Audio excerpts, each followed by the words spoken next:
बंदी छोड़ सतगुरु रामपाल जी परमेश्वर जी की जय हो। भाइयों और बहनों, पुस्तक भोगेगा अपना कियारे, इस पर वीडियो बनाने की श्रृंखला जारी है। इसी श्रृंखला में आज हमारा ये 7वें नंबर का वीडियो है। और आप जी ने पिछली वीडियो में देखा कि किस प्रकार से 2006 का करोथा कांड हुआ। करोथा कांड में करोथा गांव के लोगों की, डिग्गल गांव के लोगों की, बागपुर गांव के लोगों की या अन्य लोगों की प्रत्यक्ष या अप्रत्यक्ष रूप में जैसी भी सतलोक आश्रम करोथा के ऊपर हमला करने की भूमिका रही, उसी हिसाब से आगे चलकर इस कर्म फल के नियम के तहत उन परिवारों का सर्वनाश हुआ, उनका सत्यानाश हुआ। किसी के बेटे ने फांसी खा ली, किसी की बेटी की अकाल मृत्यु हो गई, किसी की पत्नी की मृत्यु हो गई, तो किसी का पूरा परिवार ही एक्सीडेंट में सर्वनाश को प्राप्त हुआ।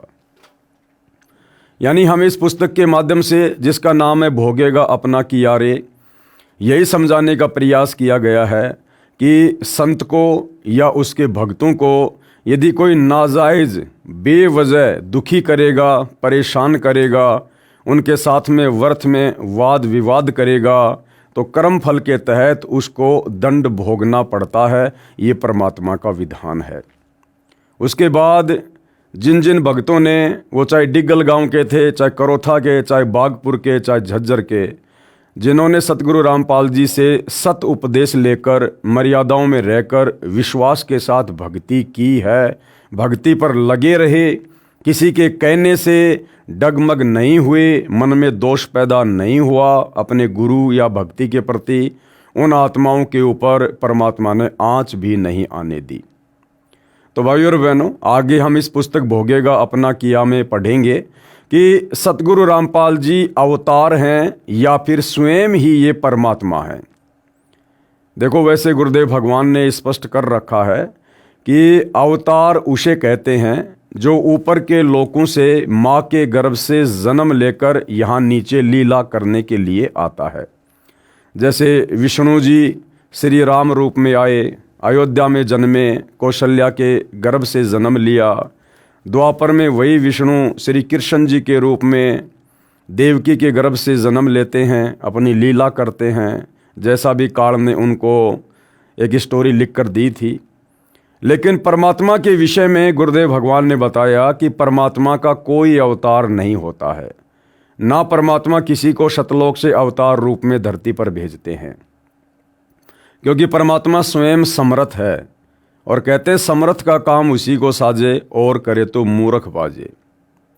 तो भाइयों और बहनों, कबीर परमात्मा स्वयं ही अपना अवतार बनकर धरती पर प्रकट होते हैं और अपनी लीला करते हैं, तत्व ज्ञान का प्रचार प्रसार करते हैं, अपनी आत्माओं को सत भक्ति देकर उन्हें सतलोक जाने का राह दिखाते हैं। तो लेखक के शब्दों में, यानी सतलोक आश्रम से जुड़े भगत ने ये पुस्तक भोगेगा अपना कियारे लिखी है। तो उनके शब्दों में सतगुरु रामपाल जी स्वयं परमात्मा हैं या फिर परमात्मा के द्वारा भेजे गए कोई अवतार हैं। चलिए देखते हैं। परमात्मा का अवतार। संत रामपाल जी महाराज सामान्य व्यक्ति नहीं हैं, ये विश्व कल्याण के लिए परमात्मा ने भेजे हैं। भाइयों और बहनों, लेखक कह रहा कि संत रामपाल जी सामान्य व्यक्ति नहीं है। अब सामान्य व्यक्ति कैसा होता है? भाई, दिखाई तो सब व्यक्ति एक जैसे दिखाई देते हैं, चाहे विशेष हो चाहे सामान्य हो। विशेष आदमियों के सिर पर कोई सींग तो होते नहीं है। सामान्य व्यक्ति जैसा होता है वैसा ही विशेष व्यक्ति होता है।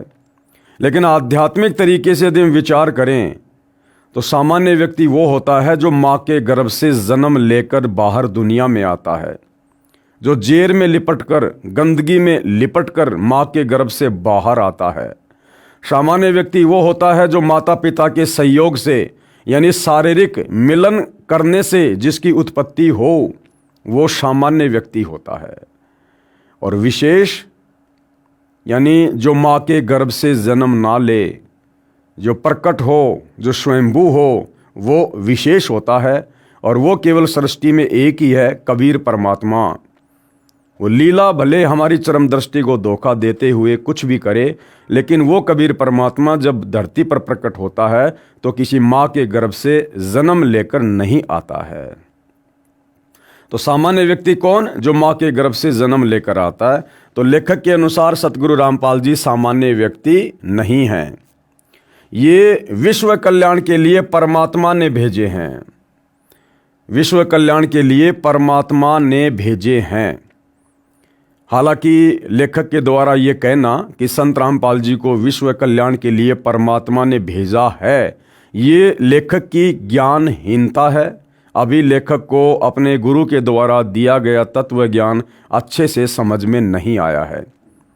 अन्यथा भाइयों और बहनों, यदि हम चारों युगों का इतिहास उठाकर देखें और परमात्मा का भक्ति विधान अगर गहरी नज़र से देखें, पढ़ें, समझें, तो कबीर परमात्मा जी ने सतलोक से किसी को भी अवतार के रूप में धरती पर नहीं भेजा है। किसी भी आत्मा को सतलोक से इस काल लोक की आत्माओं को मुक्त करवाने के लिए संदेशवाहक के रूप में, अवतार के रूप में नहीं भेजा है। अपने ज्ञान का दूत, अपने ज्ञान का संदेशवाहक ये कबीर परमात्मा स्वयं ही सतलोक से चलकर पृथ्वी पर आता है। चलिए मान लेते हैं लेखक के अनुसार अध्यात्म को थोड़ा समझने के लिए कि संत रामपाल जी को लेखक के अनुसार परमात्मा ने धरती पर विश्व कल्याण के लिए भेजा है। तो कौन परमात्मा है जिसने संत रामपाल जी को धरती पर भेजा है? तो जाहिर सी बात है, लेखक के अनुसार वो कबीर परमात्मा है। तो कबीर परमात्मा कहाँ पर रहता है? सतलोक में रहता है। और संत रामपाल जी को कबीर परमात्मा ने कहाँ से भेजा होगा विश्व कल्याण के लिए? जाहिर सी बात है, सतलोक से भेजा होगा। तो सतलोक में कौन आत्माएं रहती हैं? सतलोक में सारी आत्माएं वो हैं जो मोक्ष प्राप्त कर चुकी हैं, अर्थात जिनका 21 ब्रह्मांड से किसी प्रकार का कोई लेन देन नहीं है, कोई ऋण संबंध किसी भी प्रकार का नहीं है। तो लेखक के अनुसार यदि संत रामपाल जी को विश्व कल्याण के लिए कबीर परमात्मा ने सतलोक से भेजा है, तो सतगुरु रामपाल जी स्वयं कौन हुए? एक मोक्ष प्राप्त आत्मा हुई। अब सतलोक से आई हुई मोक्ष प्राप्त आत्मा यानी सतगुरु रामपाल जी फिर इस काल लोक में, पृथ्वी लोक पर एक माँ के गर्भ से जन्म लेकर बाहर कैसे आएंगे? क्योंकि माँ के गर्भ से जन्म लेने का मतलब है पहले गर्भ में 9 महीने भयंकर नरक भोगना, कष्ट भोगना, ऊपर को पैर नीचे को सिर, भयंकर यातना। तो सतगुरु रामपाल जी तो लेखक के अनुसार परमात्मा ने सतलोक से भेजे हैं, तो वे तो मोक्ष प्राप्त आत्मा हैं। उनका भला फिर काललोक में किसी स्त्री के साथ में क्या ऋण संबंध बाकी रह गया जो परमात्मा ने वापस माँ के गर्भ में उनको नरक की पीड़ा देते हुए फिर बाहर भेजना पड़ा? और यदि किसी स्त्री के साथ सतगुरु रामपाल जी का पहले का कोई ऋण संबंध था, तो फिर सतगुरु रामपाल जी का मोक्ष कैसे हुआ जो सतलोक चले गए होंगे? सतलोक तो वही जा सकता है जिसका सारा ऋण संबंध समाप्त हो जाता है। तो भाइयों और बहनों, ये लेखक की यानी भगत की अपनी ज्ञानहीनता है। उसने अभी सतगुरु रामपाल जी के तत्व ज्ञान को गहराई से नहीं समझा है, इसलिए वो अपने विचार व्यक्त कर रहा है। हमारी ड्यूटी परमात्मा ने इन पुस्तकों पर वीडियो बनाने की इसलिए लगाई है कि हम अपने गुरुदेव के आशीर्वाद से उनके ज्ञान को आधार बनाकर नीर खीर का निबेरा करते हुए सतभक्ति मार्ग को समझें और विश्वास के साथ फिर हम आगे बढ़ें। ये विश्व कल्याण के लिए परमात्मा ने भेजे हैं। संत रामपाल जी महाराज के विषय में भविष्य वक्ता क्या कहते थे? परमात्मा ने स्वयं बताया है कि जिस समय कलयुग 5505 वर्ष बीत जाएगा, तब मैं अपना अंश अर्थात कृपया पात्र महापुरुष भेजूंगा। लेखक के अनुसार जब कलयुग 5505 वर्ष बीत जाएगा, और कलयुग के 5505 वर्ष व्यतीत होते हैं सन 1997 में, तो लेखक कह रहा कि परमात्मा ने कहा है कि जब कलयुग का 5505 वर्ष वाला समय व्यतीत हो जाएगा, उस समय मैं अपना अंश भेजूंगा, सतलोक से अपनी आत्मा भेजूंगा, अपना दास भेजूंगा पृथ्वी पर ज्ञान प्रचार के लिए। तो भाई 1997 में कलयुग के 5505 वर्ष पूरे होते हैं, तो 1997 में कबीर परमात्मा ने सतलोक से अपना हंस भेजना था, और वो हंस लोग समझ रहे हैं संत रामपाल जी को। तो सतगुरु रामपाल जी तो 1951 में ही आ गए थे। अरे कबीर परमात्मा ने तो 1997 में भेजने की बात की है, अर्थात 1997 में वो हंस आएगा, किसी माँ के गर्भ से जन्म लेगा, फिर वो धीरे धीरे बड़ा होगा, फिर कम से कम 25-30 वर्ष बाद जाके अपना कार्य शुरू करेगा। जबकि सतगुरु रामपाल जी तो 8 सितंबर 1951 से प्रकट होकर अपना कार्य कर रहे हैं। तो लेखक ये 5505 वर्ष वाली जो बात है इसको भी नहीं समझ पा रहा है। परमेश्वर कबीर जी की अपनी वाणी है कि जब आवे 5505 तब ये वचन मेरा होगा साचा, 5500 जब कलयुग बीत जाए, महापुरुष फरमान तब जग तारन को आए। तो 1997 के बाद में कबीर परमात्मा सतगुरु रामपाल जी ने देश और दुनिया के सामने ये हमारे धर्मशास्त्रों में, वेदों में, गीता में, पुराणों में, अन्य धर्मों के धर्म ग्रंथों में, बाइबल में, कुरान मजीद में, कुरान शरीफ में, तौरेत में, जबूर में, इंजिल में, गुरु ग्रंथ साहिब में जो सत्य ज्ञान सृष्टि रचना के विषय में, कबीर परमात्मा के विषय में, शतलोक के विषय में छुपा हुआ था, जिस ज्ञान का सार कोई भी धर्मगुरु इन शास्त्रों से निकाल कर आज तक समाज को नहीं दे पाया, वो सतज्ञान उस कबीर परमात्मा सतगुरु रामपाल जी ने कलयुग के 5505 वर्ष पूरे होने के बाद समाज के सामने सोशल मीडिया के माध्यम से प्रस्तुत करने थे। इसलिए परमात्मा ने यहाँ पर इस प्रकार की वाणी कही है। अन्यथा भाई सतगुरु रामपाल जी तो 1951 में ही धरती पर आ चुके थे। कृपया पढ़िए तथा जाने संत रामपाल जी महाराज कौन है। अब कुछ भविष्य वक्ताओं की भविष्यवाणियां हैं उस महान संत के ऊपर, उस महान पुरुष के ऊपर जिनको सतगुरु रामपाल जी के नाम से जाना जाता है। अमेरिका की भविष्यवक्ता फ्लोरेंस की महत्वपूर्ण भविष्यवाणी। संत रामपाल जी महाराज, देखिए भाई और बहनों, लेखक सतगुरु रामपाल जी का भगत होने के बावजूद और बार बार उनके नाम के आगे दास शब्द का प्रयोग कर रहा है, जबकि एक भगत को ये शोभा नहीं देता है कि वो अपने गुरुजी के नाम के आगे दास शब्द का प्रयोग करे, क्योंकि परमात्मा अपने नाम के आगे दास शब्द जब ये सतगुरु रूप में धरती पर आते हैं केवल इसलिए लगाते हैं ताकि हम उनके लीलामय जीवन को देखकर, उनके दास भाव को देखकर, उनके अधीन भाव को देखकर हम भी अपने अंदर दास भाव पैदा करें, हम भी असल में एक भगत बने, ताकि हमारा गुरु हमारे से प्रसन्न हो। तो भगत को इतना ज्ञान हो जाना चाहिए कि परमात्मा किसी का दास नहीं होता है, परमात्मा तो सतलोक से चलकर यहाँ दास बनाने के लिए आता है। लेकिन फिर भी जैसा भी है, हम अपने गुरुदेव के नाम के आगे दास शब्द का प्रयोग नहीं कर सकते। संत रामपाल जी महाराज के विषय में की गई भविष्यवक्ता फ्लोरेंस की सटीक भविष्यवाणी। क्या कुछ कहा गया है।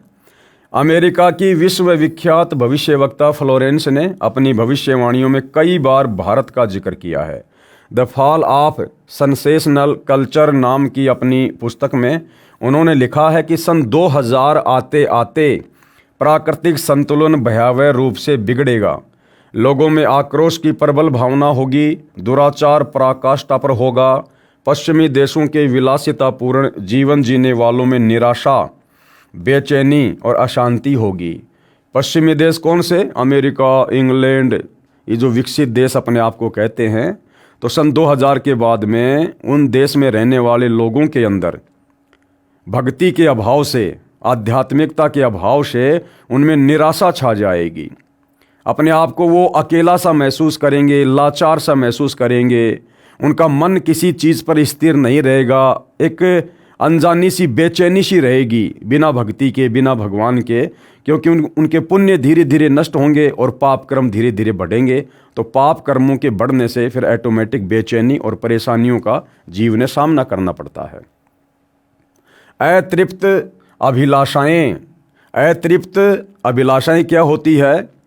यानी जो मर्जी भौतिक सुख सुविधा प्राप्त कर लो, लेकिन फिर भी मन की संतुष्टि ना होना, एक बेचैनी सी बने रहना, जोर पकड़ेगी, जिससे उनमें आपसी कटुता बढ़ेगी, चारों ओर हिंसा और बर्बरता का वातावरण होगा। ऐसा वातावरण होगा कि चारों ओर हाहाकार मच जाएगा। लेकिन भारत से उठने वाली एक नई विचारधारा, भारत से क्या विचारधारा उठेगी? आध्यात्मिक विचारधारा, सत्य भक्ति की विचारधारा। कौन उठाएगा? वह महापुरुष सतगुरु रामपाल जी। लेकिन भारत से उठने वाली एक नई विचारधारा इस घातक वातावरण को समाप्त कर देगी। वह विचारधारा वैज्ञानिक दृष्टिकोण से सामंजस्य और भाईचारे का महत्व समझाएगी। वह ये भी समझाएगी कि धर्म और विज्ञान में आपस में विरोध नहीं है, कि धर्म और विज्ञान में आपस में विरोध नहीं है। यानी ये जो विज्ञान है, जो वैज्ञानिक उपकरण हैं, वैज्ञानिकों को जो ये दिमाग देकर ये इंस्ट्रूमेंट बनवाए गए हैं, ये इंसान की खोज नहीं है, इंसान की उपलब्धि नहीं है। उस परमात्मा ने ही भक्ति में सहयोग के लिए, हमारे कार्यों को आसान करने के लिए ये इस प्रकार की थोड़ी बहुत विज्ञान हम इंसानों को दी है। और ये जो विज्ञान है ये भक्ति मार्ग में सहयोगी है, भक्ति मार्ग को समझने में सहयोगी है। जैसे आज हमारे पास में मोबाइल है, हम जब चाहें अपने भगत भाई बहनों से बात कर सकते हैं, परमात्मा की हम चर्चा कर लें। जब चाहे मोबाइल में, टीवी में, इंटरनेट से, यूट्यूब पर हम भगवान के सत्संग सुन सकते हैं। आज मालिक ने इसी विज्ञान के माध्यम से वैज्ञानिकों के द्वारा साधन बनवा दिए, गाड़ियाँ बनवा दी, एरोप्लेन बनवा दी। हम जो दूरी एक महीने में पूरी किया करते थे, आज हम इस विज्ञान के द्वारा बनाए गए साधनों के माध्यम से मात्र 2 घंटे में, 5 घंटे में पूरी कर सकते हैं। तो विज्ञान जो है धार्मिकता में सहयोगी है, यदि कोई उसका सही से उपयोग करना चाहे तो। आध्यात्मिकता की उच्चता और भौतिकता का खोखलापन सबके सामने उजागर करेगी। मध्यम वर्ग उस विचारधारा से बहुत अधिक प्रभावित होगा। मध्यम वर्ग कौन? आम इंसान, सामान्य कैटेगरी के व्यक्ति, जो बेचारे रोजी रोटी के लिए सारा दिन लड़ाई लड़ते रहते हैं। वो व्यक्ति भक्ति मार्ग से सबसे पहले जुड़ेंगे, क्योंकि जिनके पास में ज़्यादा पैसा है उनको तो भगवान की आवश्यकता नहीं। जो बिल्कुल गरीब है उनकी सोच भक्ति और भगवान तक जाती नहीं। तो बीच वाला जो व्यक्ति है, जो ना सुख में है, ना दुख में है, ना ऊंचा है, ना नीचा है, ना अमीर है, ना गरीब है, तो वो मध्यम वर्गीय व्यक्ति भक्ति को जल्दी ग्रहण करेगा। मध्यम वर्ग उस विचारधारा से बहुत अधिक प्रभावित होगा। ये वर्ग समाज के सभी वर्गों को अच्छे समाज के निर्माण के लिए उत्प्रेरित करेगा। ये विचारधारा पूरे विश्व में चमत्कारी परिवर्तन लाएगी, यानी भक्ति से ही विश्व का भला होगा। मुझे अपनी छठी अतीन्द्रिय शक्ति से ये एहसास हो रहा है कि इस विचारधारा को जन्म देने वाला वह महान संत भारत में जन्म ले चुका है। अब देखो भाइयों और बहनों, ये जितने भी भविष्य वक्ता होते हैं ये केवल अपने पूर्व जन्म की भक्ति के अनुसार जैसा भी इनको आभास होता है ये सामने पेश कर देते हैं। इन भविष्य वक्ताओं को ये नहीं पता होता है कि परमात्मा जन्म लेता है या प्रकट होता है। इनको इन बातों से कोई लेना देना नहीं होता है। इनकी सोच वैसी होती है जैसे एक आम व्यक्ति की होती है। तो अपनी सोच अनुसार उन्होंने लिख दिया कि वह महान संत भारत में जन्म ले चुका है। उस संत के ओजस्वी व्यक्तित्व का प्रभाव सबको चमत्कृत करेगा। संत का ओजस्वी व्यक्तित्व क्या होगा? यानी संत के अंदर जो पावर है, जो शक्ति है, जैसे गुरुदेव भगवान आशीर्वाद मात्र से बड़े रोगी को स्वस्थ कर देते हैं।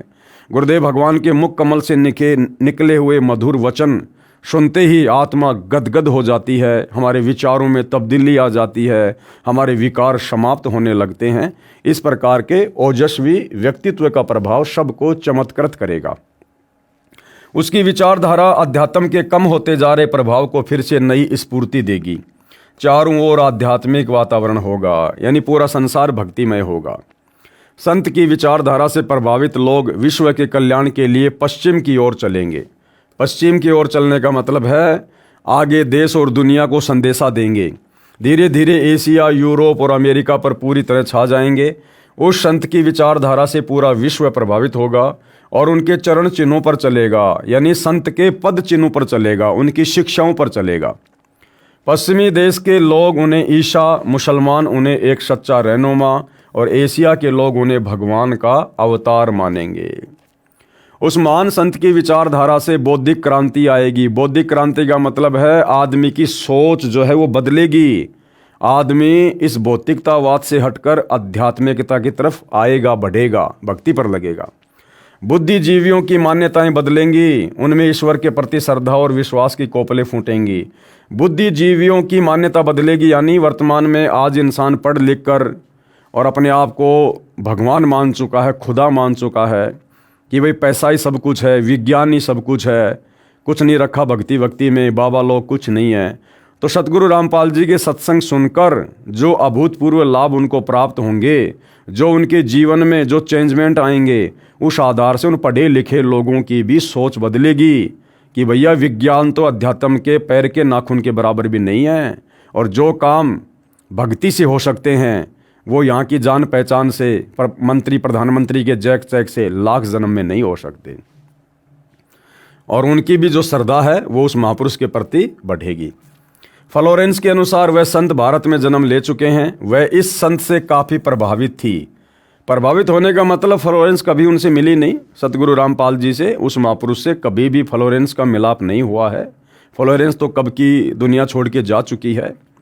प्रभावित होने का मतलब है जब वो अपनी आध्यात्मिक दृष्टि से देखा करती थी सौपन के तरह वर्तमान में सतगुरु रामपाल जी को, उनके व्यक्तित्व को, तो सौपन के माध्यम से अपनी समाधि अवस्था में वो जैसा भी ध्यान लगाया करती थी, उनको दिखाई देता था, उन सबको देखकर विचार कर वो बहुत ज़्यादा प्रभावित होती थी।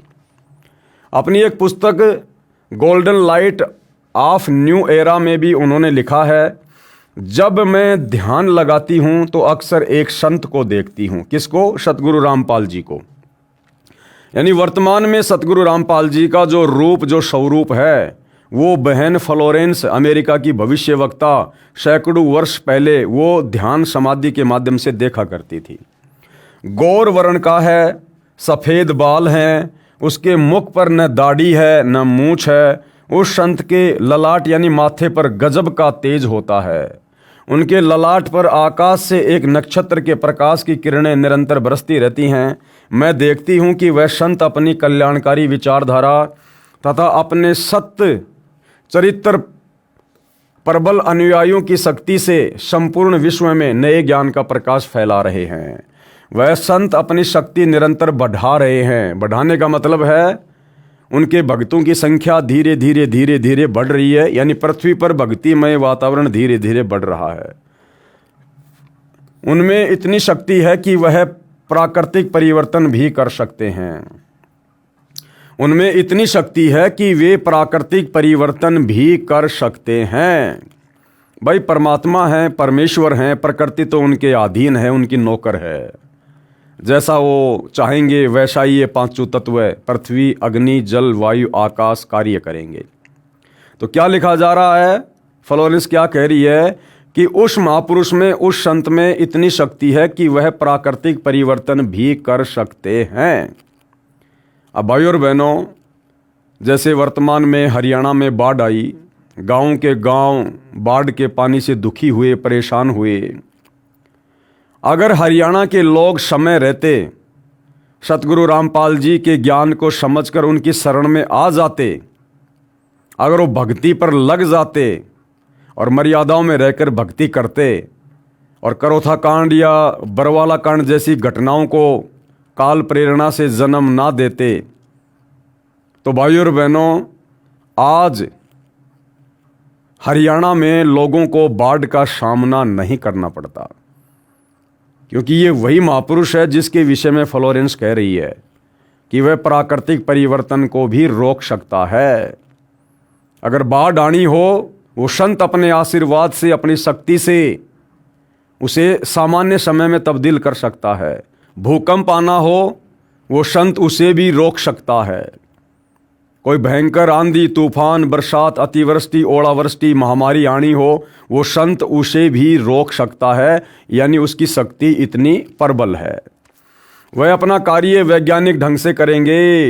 वैज्ञानिक ढंग से यानी हर चीज़ के वो सबूत पेश करेंगे, वो प्रमाणित तरीकों से पेश करेंगे, स्पष्ट रूप से चमत्कार नहीं करेंगे। उनकी कृपया और प्रयत्नों से मानवीय सभ्यता में नई जागृति आएगी। जैसे आप और हम भगत भाई बहनों में नई जागृति आ चुकी है। हम कितने विषय विकारी थे, कितने कुकर्मी थे, हमारा स्वभाव राक्षस जैसा था। सतगुरु रामपाल जी से उपदेश लेने के बाद, उनका ज्ञान समझने के बाद, उन्होंने हमको काग से हंस बना दिया है। विश्व के समस्त जन समूह में नई चेतना का संचार होगा, यानी आने वाले समय में पूरा विश्व ऐसा ही हो जाएगा जैसा वर्तमान में हम साथ संगति से जुड़े उनके भगत हैं। लोक शक्ति का एक नया रूप उभर कर सामने आएगा जो सत्ताधारियों की मनमानियों पर अंकुश लगा देगा। क्या कह रहा है लेखक कि लोक शक्ति का एक नया रूप उभर कर सामने आएगा, यानी संसार में अच्छे व्यक्तियों की, परमात्मा चाहने वाले व्यक्तियों की संख्या ज़्यादा बढ़ जाएगी, जिस कारण से वर्तमान में राजनीति में जिस प्रकार से राजनेता लोग भ्रष्टाचार कर रहे हैं, मिलावट कर रहे हैं, कालाबाजारी कर रहे हैं, रिश्वतखोरी बढ़ रही है, मनमानियाँ कर रहे हैं, तो जब भक्ति से जुड़े हुए लोगों का प्रभाव ज़्यादा होगा तो राजनेताओं की मनमानियों पर अंकुश लगेगा। यानी फिर हम लोग ऐसे व्यक्तियों को चुनकर आगे भेजेंगे नहीं जो व्यक्ति उस पद के योग्य ना हो। हम उन व्यक्तियों को चुनेंगे जो व्यक्ति भगवान से डरने वाला हो और उनका भगत हो, और जो नियम और मर्यादाओं में रहकर निष्पक्ष रूप से जो राज्य करे और जहाँ भी अन्याय हो उस अन्याय को वो सहन ना करे और हर एक के साथ में वो मित्र जैसा व्यवहार करे। तो ऐसा व्यक्ति तो भगत ही होगा, सतगुरु रामपाल जी का फॉलोवर ही होगा। तो सतगुरु रामपाल जी का भगत यदि आने वाले समय में धर्म नीति के तहत राजनीति करेगा तो उससे विश्व का कल्याण ही होगा। मनोचिकित्सक तथा सम्मोहन कला के विश्व प्रसिद्ध ज्ञाता डॉक्टर मोरे बर्स्टीन की फ्लोरेंस से अच्छी दोस्ती थी। एक बार फ्लोरेंस ने उनसे भी कहा था, डॉक्टर, वह समय बड़ी तेजी से नज़दीक आ रहा है जब सत्ता लोलुप राजनेताओं की अपेक्षा, यानी वर्तमान में जो सत्ता की भूख लेकर भेड़िए की तरह जो केवल अपना स्वार्थ साधने में लगे हुए हैं राजनेता, उनकी अपेक्षा आप जैसे समाज सेवकों की बातें समाज अधिक ध्यान से सुनेगा। यानी भक्तों की बातें आने वाले समय में दुनिया में लोग सुनेंगे, भक्तों की बातों को लोग महत्व देंगे, और जो सत्ता से चिपके हुए राजनेता हैं, जो भक्ति से दूर हैं, लोग उन पर विश्वास नहीं किया करेंगे। 21वीं सदी के आते आते एक नई विचारधारा पूरे विश्व को प्रभावित करेगी। हर राष्ट्र में सच्चरित्र धार्मिक लोगों का संगठन लोगों के दिमाग में बैठी गलत मान्यताओं को बदल देगा। यानी जो लोग शास्त्र विरुद्ध साधना कर रहे हैं, उन लोगों की विचारधारा को, जो उस महापुरुष के भगत हैं, वो ज्ञान प्रचार के माध्यम से उनको ज्ञान समझाकर उनकी उन गलत शास्त्र विरुद्ध विचारधाराओं वाली मान्यताओं को बदल देंगे और परमात्मा से जोड़ेंगे। ये विचारधारा भारत से प्रस्फुटित होगी। यानी सबसे पहले संत का प्रचार प्रसार कहाँ से होगा? भारत देश से होगा, वहीं से पूरे विश्व में फैलेगी। मैं उस पवित्र स्थान पर एक प्रचंड तपस्वी को देख रही हूँ जिसका तेज बड़ी तेजी से फैल रहा है। मैं उस पवित्र स्थान पर, कौन सा पवित्र स्थान? सतलोक आश्रम बरवाला, जिला हिसार, हरियाणा, उसके विषय में यहाँ पर बात हो रही है। मैं उस पवित्र स्थान पर एक प्रचंड तपस्वी को देख रही हूँ जिसका तेज, यानी जिसका ज्ञान बड़ी तेजी से फैल रहा है। मनुष्य में सोए देवत्व को जगाने तथा धरती का स्वर्ग जैसा बनाने के लिए वह संत दिन रात प्रयत्न कर रहे हैं। यानी सतगुरु रामपाल जी का सबसे ज़्यादा जो प्रचार प्रसार है वो सतलोक आश्रम बरवाला से हुआ है। एक पत्रकार ने 1964 में फ्लोरेंस से पूछा था कि क्या वह दुनिया का भविष्य बता सकती है।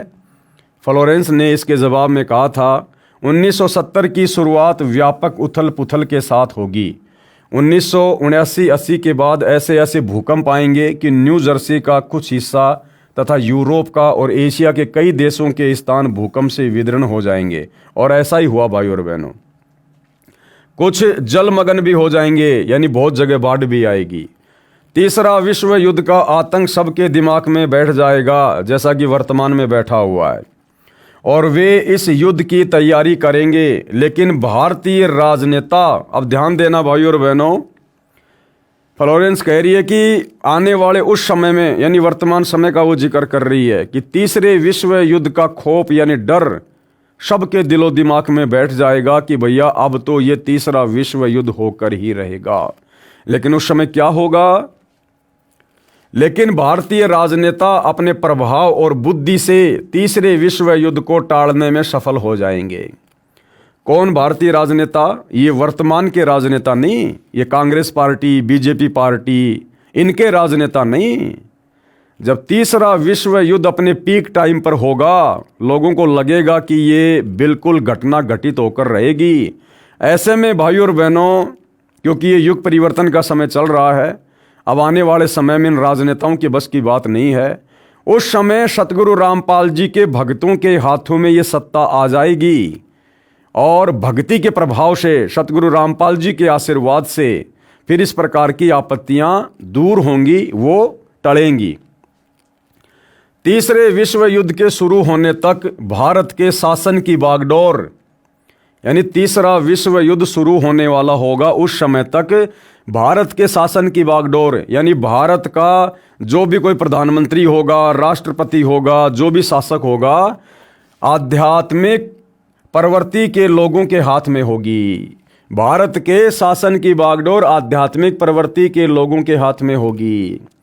अब वर्तमान के राजनेता ये आध्यात्मिक प्रवृत्ति के लोग नहीं हैं, ये तो खाली लोक दिखावे के लिए, वोट प्राप्ति के लिए, जब चाहे मस्जिद में चले जाएं, जब चाहे मंदिरों में चले जाएं, ये आध्यात्मिकता नहीं है। तो सतगुरु रामपाल जी के भक्तों के हाथों में शासन की बागडोर आ जाएगी, इसलिए उनके प्रभाव से विश्व युद्ध टलेगा। वे शासक कौन होंगे? वो शासक जिनके हाथों में भारत की बागडोर होगी, वे शासक एक महान संत के ओजस्वी तथा क्रांतिकारी विचारधारा से प्रभावित होंगे। अब भाइयों और बहनों, चाहे सतगुरु रामपाल जी के भगत हों या चाहे वर्तमान के ये राजनेता हों, इनकी अपनी बुद्धि से, अपने दिमाग से, अपने प्रयत्नों से कुछ भी नहीं होने वाला है। तो जो परिवर्तन होगा वो संत जी के विचारों से प्रभावित व्यक्तियों के माध्यम से होगा, और वो व्यक्ति चाहे संत जी के भगत हों या चाहे वर्तमान के राजनेता, अंत में थक हार के ऊपर हाथ खड़े करके सतगुरु रामपाल जी के चरणों में गिड़गिड़ाकर उनसे उपदेश लेकर और प्रतिज्ञा करें, संकल्प करें कि अब हम जो शासन करेंगे आपके दिशा निर्देशन में करेंगे। तो जो इस प्रकार से संकल्प कर लेगा, सतगुरु जी से उपदेश ले लेगा, वो भी तो फिर उनका भगत ही हुआ, संत जी का ही भगत हुआ। तो चाहे वर्तमान का राजनेता हो जो आगे चलकर भगत बनकर इस प्रकार का शासन करे, या चाहे भगत हो जो धर्म नीति को अपनाकर राजनीति करे, वो संत जी के अनुयायी कहलाएंगे। उन्हीं के माध्यम से आपत्तियां टलेंगी। वे शासक एक महान संत के ओजस्वी तथा क्रांतिकारी विचारधारा से प्रभावित होंगे। वे उस संत के प्रति उसी तरह समर्पित होंगे जैसे वाशिंगटन स्वतंत्रता एवं मानवता के प्रति समर्पित थे।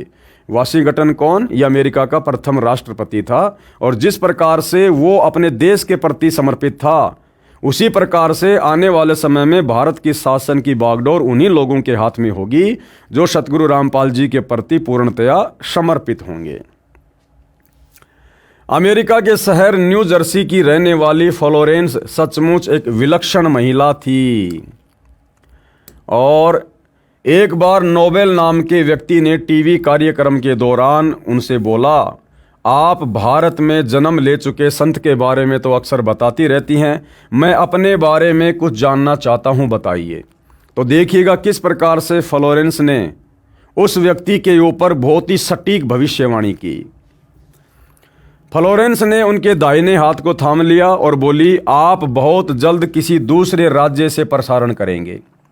यानी जो वो व्यक्ति था वो एक टीवी चैनल पर एंकर था, और फ्लोरेंस ने उसका हाथ देकर कहा कि बहुत जल्दी आप यहाँ से हटकर किसी दूसरे राज्य में किसी टीवी चैनल पर ये कार्यक्रम दिखाने का कार्य किया करेंगे। नोबेल एक प्रसारण सेवा के कर्मचारी थे, यानी टीवी चैनल के एंकर थे। फ्लोरेंस की इस बात पर वह हंसने लगे। कुछ देर बाद बोले, आपने मुझसे ये अच्छा मजाक किया। यदि हमारी कंपनी के अधिकारी इस कार्यक्रम को देख रहे होंगे तो मैं दूसरे राज्य में जाऊं या नहीं, फिलहाल अपनी कंपनी से तुरंत निकाल दिया जाऊंगा। कुछ ही मिनटों के बाद टीवी के कंट्रोल रूम का फोन घनघना उठा। फोन नोबेल के लिए था जो फ्लोरेंस का इंटरव्यू ले रहा था। उनकी कंपनी के एक जनरल मैनेजर उनसे बात करना चाहते थे।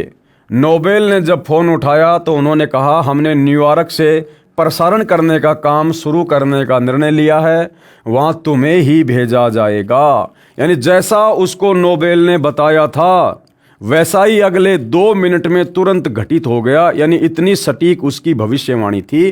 तो हमने ये विश्वास करना पड़ेगा कि सतगुरु रामपाल जी के बारे में, उस महापुरुष के बारे में फ्लोरेंस ने जो भविष्यवाणियाँ लिखी हैं वो भी बिल्कुल सटीक होंगी। वहाँ तुम्हें ही भेजा जाएगा। अभी ये बात गुप्त रखना, इसकी घोषणा कल की जाएगी। मैं टीवी पर फ्लोरेंस के साथ तुम्हारी बातचीत देख रहा था। फ्लोरेंस ने तुम्हारे विषय में जो बताया है वह पूरी तरह सच है। आश्चर्य है कि उन्हें ये बात कैसे मालूम हो गई। तो आम सांसारिक व्यक्ति को तो भाई और बहनों आश्चर्य होना स्वाभाविक है, लेकिन जो आध्यात्मिक क्षेत्र के जो लोग होते हैं उन्हें इन बातों का पता होता है कि आध्यात्मिक शक्ति से कुछ भी देखा जा सकता है। अपने पूर्व जन्म की भक्ति कमाई से आदमी किसी का भविष्य भी देख सकता है, बता भी सकता है। नोबेल फ्लोरेंस का चेहरा देखता रह गया। कुछ पत्रकारों ने उनसे एक बार पूछा था कि वह भविष्य को कैसे देख लेती है तथा गायब व्यक्ति या वस्तुओं का पता कैसे लगा लेती है। तो फ्लोरेंस ने बताया, मुझे स्वयं नहीं मालूम कि ऐसा कैसे संभव हो जाता है, क्योंकि भाई और बहनों वो इसके पूर्व जन्म की भक्ति कमाई है। आप और हम भी इस प्रकार के बहुत बड़े बड़े भविष्यवक्ता अनेक जन्मों में रह चुके हैं। जैसे गोरखनाथ जी थे, वो आगे पीछे का बता दिया करते थे। रामचंद्र जी के गुरु वशिष्ठ थे, वो त्रिकालदर्शी थे, भूत भविष्य की बता दिया करते थे।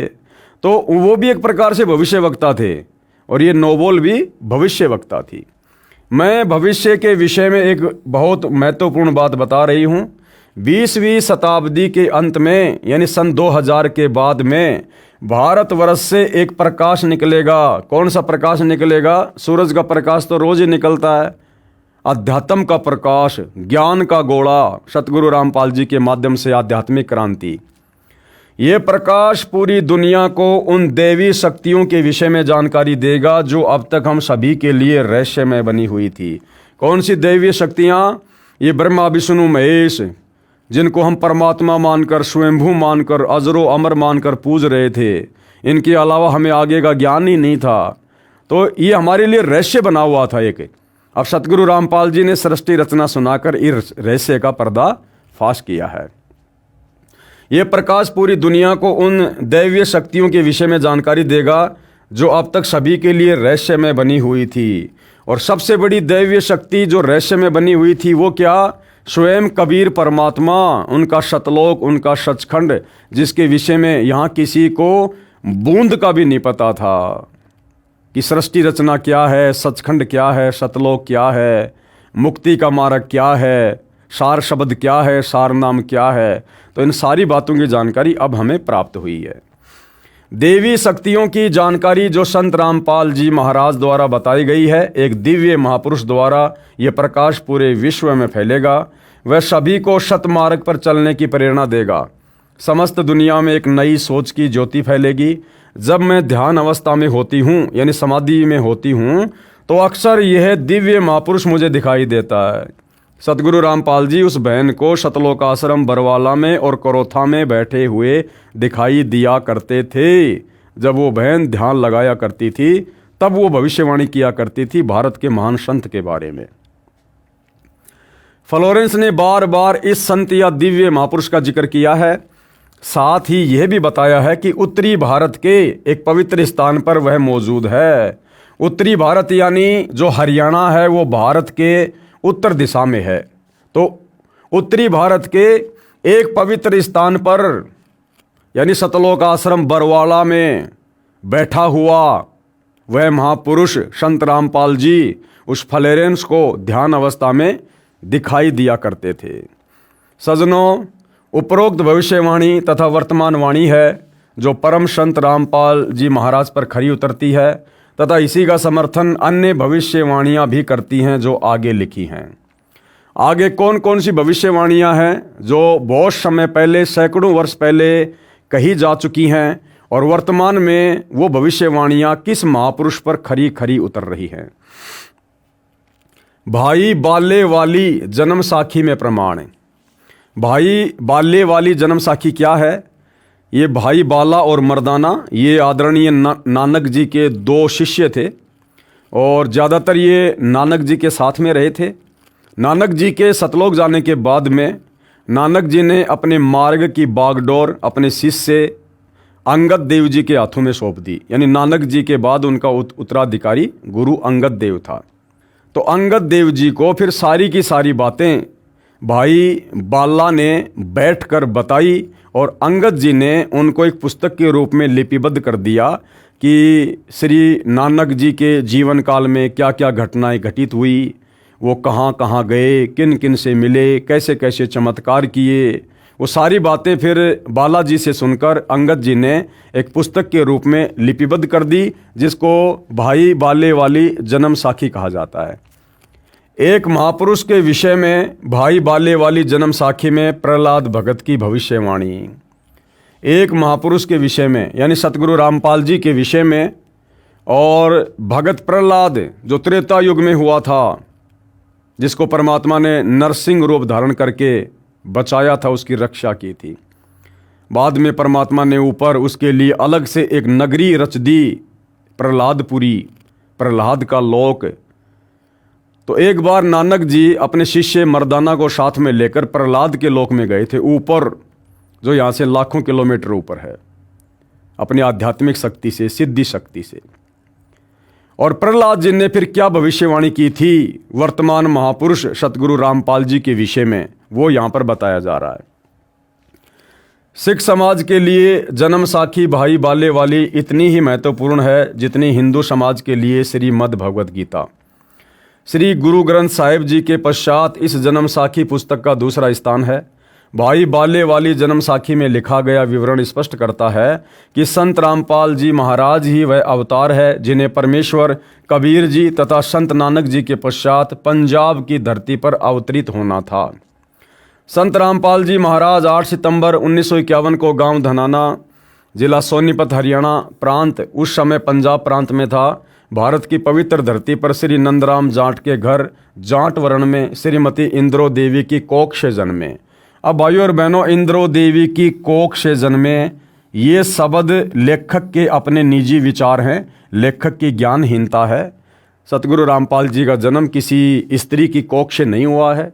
जिसका स्त्री की कोख से जन्म होता है वो महापुरुष नहीं होता है, क्योंकि महापुरुष तो सृष्टि में केवल एक ही है, कबीर परमात्मा। और कबीर परमात्मा ने तो सबको उत्पन्न किया है। दुनिया की कोई भी स्त्री कबीर परमात्मा को 9 महीने तो छोड़िए, 1 सेकंड के लिए भी अपने पेट में रखने में सक्षम नहीं है। तो यहाँ लेखक की अपनी नादानी है, ज्ञानहीनता है। यहाँ पर सतगुरु रामपाल जी के विषय में जिक्र है। ये स्वयं स्वयंभू परमात्मा है, ये किसी माँ के गर्भ से जन्म लेकर नहीं आते हैं, ये प्रकट होते हैं। लीला परमेश्वर हमारी चरम दृष्टि को धोखा देने के लिए जो मर्जी करें।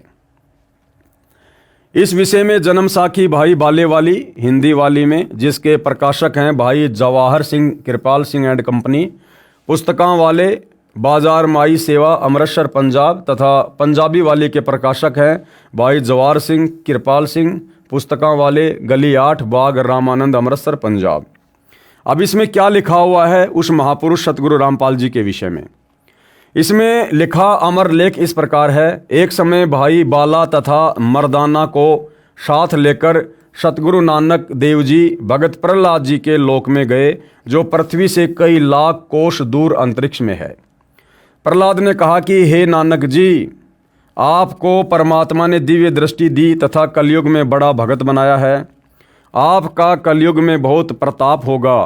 यहाँ पर प्रहलाद के लोक में पहले कबीर जी आए थे, यानी नानक जी से पहले भगत प्रहलाद के लोक में कबीर परमात्मा भी जाकर आ चुके थे। तो भगत प्रहलाद कह रहा कि आपसे पहले यहाँ पर जो है कबीर जी भी आए थे, या आज आप आए हो और एक और आएगा। ये ध्यान देना भाई और बहनों। भगत प्रहलाद ने क्या कहा कि नानक जी, आपको परमात्मा ने कलयुग में बड़ा भगत बनाया है। आपसे पहले यहाँ कबीर जी आए थे मेरे लोक में, आज आप आए हो। और आगे एक और आएगा, इनके अलावा कोई भी मेरे लोक में नहीं आ सकता। और भाइयों और बहनों, ये तीनों की तीनों शक्तियां एक ही हैं। चाहे कबीर कहो, चाहे नानक कहो, चाहे सतगुरु रामपाल जी कहो, ये तीनों महापुरुष एक ही थे, बस लीलाएं इन्होंने अपने आप को भिन्न भिन्न दर्शाते हुए की हैं। अन्यथा प्रहलाद के लोक में कबीर परमात्मा के अलावा दूसरा कोई नहीं जा सकता, क्योंकि प्रहलाद का लोक कहाँ है अंतरिक्ष में, इस काल को भी नहीं पता है। क्योंकि वो लोक, वो प्रहलादपुरी परमात्मा कबीर जी ने भगत प्रहलाद के लिए रची थी, इस काल ने नहीं रची। और जिस प्रकार इस काल को 21 ब्रह्मांड में जो मिनी सतलोक है वो कहाँ है उसके विषय में नहीं पता, इसी प्रकार भगत प्रहलाद के लिए रचे गए इस प्रहलाद लोक का भी काल को नहीं पता। कबीर परमात्मा ने रचा है तो केवल कबीर परमात्मा ही जा सकता है। तो पहले कबीर परमात्मा गए, उसके बाद कबीर परमात्मा ने ही नानक जी के रूप में सारी लीला की। जब नानक जी को सतलोक दिखाने के लिए ले गए तो उनकी आत्मा को तो परमात्मा ने मिनी सतलोक में बैठा दिया और खुद ही फिर नानक जी के रूप में पूरी लीला कर रहे थे। अन्यथा एक भगत नानक, एक भगत, एक जीव भला कैसे अपने 2 शिष्य बाला मर्दाना को लेकर और प्रहलाद के लोक में लाखों किलोमीटर ऊपर चला जाएगा। भगत की कुछ मर्यादा होती हैं।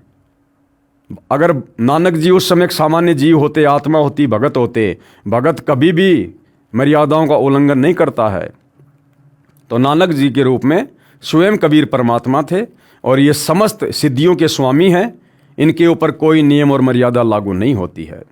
तो नानक जी के रूप में भी खुद कबीर परमात्मा ही थे जो भगत प्रहलाद के लोक में गए थे। और परमात्मा कबीर जी चाहे नानक के रूप में हो, चाहे संत रामपाल जी के रूप में हो, चाहे स्वयं हो, वो चाहे जिनको अपने साथ लेकर जा सकते हैं। जैसे नानक जी के रूप में कबीर जी बाला और मर्दाना को लेकर गए थे। तो भगत प्रहलाद ने क्या कहा, यहां पर प्रहलाद के लोक में पहले कबीर जी आए थे या आज आप आए हो, एक और आएगा। अब वो एक और जो आएगा वो कौन है? एक और आएगा वो है सतगुरु रामपाल जी, स्वयं कबीर परमात्मा। यानी सतगुरु रामपाल जी भी भगत प्रहलाद के लोक में जाएंगे। भविष्यवाणी में लिखा है, पूर्व निर्धारित है, अपने कुछ भक्तों को भगत प्रहलाद के लोक में साथ लेकर जाएंगे। आने वाला जो शेष, जो ये कलयुग है, हजारों साल जो भक्ति मार्ग चलेगा, उन आत्माओं को दृढ़ करने के लिए, उनको विश्वास दिलाने के लिए कि सतगुरु रामपाल जी कौन महापुरुष थे, स्वयं परमात्मा थे। तो ये उदाहरण भी सतगुरु रामपाल जी आने वाले समय में पेश करेंगे। और वो कौन कौन आत्माएं होंगी जो अपने सतगुरु के साथ में भगत प्रहलाद के लोक में जाएंगी। एक और आएगा जो आप दोनों जैसा ही महापुरुष होगा। क्या कह रहे हैं? आप दोनों जैसा ही महापुरुष होगा। अब कबीर जैसा तो कोई दूसरा हो ही नहीं सकता भाई, कबीर तो सृष्टि में एक ही है, उसके जैसा कोई दूसरा हो ही नहीं सकता। अगर हो गया तो फिर वो भी फिर परमात्मा हो गया, भगवान हो गया। तो भगत प्रहलाद जी क्या कह रहे हैं कि एक और आएगा जो आप दोनों जैसा ही होगा, यानी तीनों शक्तियां एक ही हैं, कबीर परमात्मा। इन तीनों के अतिरिक्त यहां मेरे लोक में कोई नहीं आ सकता। भगत बहुत हो चुके हैं, आगे भी होंगे, परंतु यहां मेरे लोक में वही पहुंच सकता है जो इन जैसी महिमा वाला होगा, और कोई नहीं आ सकता, यहां नहीं पहुंच सकता। इसलिए इन तीनों के अतिरिक्त यहां कोई नहीं आ सकता। मर्दाने ने पूछा कि हे प्रहलाद जी, कबीर जी तो जुलाहा थे, नानक जी जो है वो खत्री हैं, वह तीसरा किस वर्ण यानी जाति से तथा किस धरती पर अवतरित होगा? जो तीसरा महापुरुष आप कह रहे हो ना कि वो आएगा, तो वो किस जाति में होगा और किस धरती पर वो अवतरित होगा, वो प्रकट होगा? प्रहलाद भगत ने कहा, भाई सुन, नानक जी के सचखंड जाने के सैकड़ों वर्ष पश्चात पंजाब की धरती पर जाट वर्ण में जन्म लेगा। क्या करेगा? पंजाब की धरती पर जाट वर्ण में जन्म लेगा। अब आप सोच रहे होंगे सतगुरु रामपाल जी तो हरियाणा की धरती पर आए हैं, यहाँ तो प्रहलाद जी पंजाब की धरती का नाम ले रहे हैं। जिस समय सतगुरु रामपाल जी 8 सितंबर 1951 को गांव धनाना, जिला सोनीपत, हरियाणा की पावन धरती पर प्रकट हुए थे, आए थे, उस समय भाई और बहनों वो पंजाब की धरती ही कहलाती थी। उस समय तक हरियाणा प्रांत नहीं बना था, हरियाणा का जन्म नहीं हुआ था। उस समय वो धनाना गांव वो पंजाब की धरती का क्षेत्र था। आगे चलकर 1962 या 1965 में ये हरियाणा राज्य अलग बना है। तो सतगुरु रामपाल जी पंजाब की धरती पर 8 सितंबर 1951 को प्रकट हुए थे। पंजाब की धरती पर जाट वर्ण में जन्म लेगा और उनका प्रचार प्रसार क्षेत्र क्या होगा, तथा उसका प्रचार क्षेत्र शहर बरवाला होगा। धनाना धाम का नाम नहीं लिखा है। दास ने आपको बताया ना, सतगुरु रामपाल जी का मुख्य जो प्रचार प्रसार हुआ है, जो आगे होगा, वो सतलोक आश्रम बरवाड़ा से होगा, क्योंकि बरवाड़ा भविष्यवाणियों में पहले से अंकित है। अन्यथा वो जहां प्रकट हुए धनाना, तो वहीं का फ्लोरेंस ने क्यों नहीं बताया? तो फ्लोरेंस क्या कह रही थी कि जब मैं ध्यान अवस्था में होती हूं तो वो जिस स्थान पर बैठा है, मैं उस स्थान पर उसको बैठे हुए देख रही हूं, जहां से उसका प्रचार प्रसार फैल रहा है। तो फ्लोरेंस भी अपनी ध्यान अवस्था में सतलोक आश्रम बरवाड़ा को देखा करती थी। और भाई बाले वाली जन्म साखी में भी, और भगत उस प्रहलाद ने, जो पृथ्वी से लाखों किलोमीटर दूर ऊपर अंतरिक्ष में है उसका लोक, उस भगत प्रहलाद ने भी क्या कहा कि उसका प्रचार प्रसार क्षेत्र क्या होगा? बरवाला। हालांकि जन्म साखी में ये बटाला लिखा हुआ है, लेकिन बटाला नाम का जो भी शहर है उसमें कोई भी आज तक जाट जाति में कोई संत नहीं हुआ। तो ये लिखते समय जो ये लेखक थे, ये इनकी तरफ से ये मिसप्रिंट हुआ है। ये बाद में सतगुरु रामपाल जी ने बताया कि वो बटाला नहीं बरवाला है, बरवाला। एक बार सतगुरु रामपाल जी के मुख से थोड़ा सा सुन लीजिए। कि नानक साहिब जी के साथ मर्दाना जी एक बार प्रहलाद जी के लोक में चले गए। ये देखिएगा, ये वही प्राण संगली है गुरु नानक देव जी की। ये जन्म साखी है भाई बाला वाली, ये आपको पहले भी दिखाई थी। अब इसके आपको दिखाते हैं 272 पृष्ठ पे।